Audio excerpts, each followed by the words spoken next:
నమస్కారం. ముందుగా మీకోసం ఒక చిన్న వీడియో చూడండి.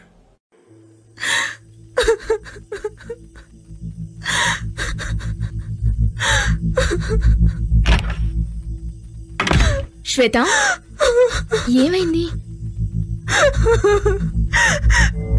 ఏమైంది? ఫేస్బుక్ లో ఒకడు ఫ్రెండ్ రిక్వెస్ట్ పంపించాడే, యాక్సెప్ట్ చేశాను. నంబర్స్ ఎక్స్చేంజ్ చేసుకున్నాం, క్లోజ్ అయ్యాం. ఒకరోజు ప్రపోజ్ చేస్తే యాక్సెప్ట్ చేశానే.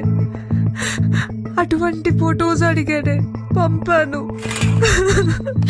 ఇప్పుడు ఆ ఫొటోస్ అడ్డు పెట్టుకొని బ్లాక్ మెయిల్ చేస్తున్నాడే. నాకేం చేయాలో అర్థం కావట్లేదే.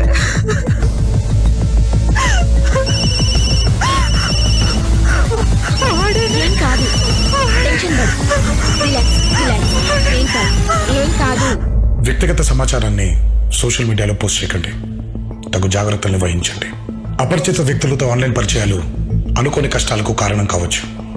ధైర్యంగా హైదరాబాద్ సైబర్ క్రైమ్ కి రిపోర్ట్ చేయండి. జాగ్రత్త. ఈ వీడియో మీకు నచ్చినట్లయితే లైక్ చేయండి, షేర్ చేయండి అండ్ సబ్స్క్రైబ్ చేయండి. చివరిలో గంట నొక్కడం మర్చిపోకండి.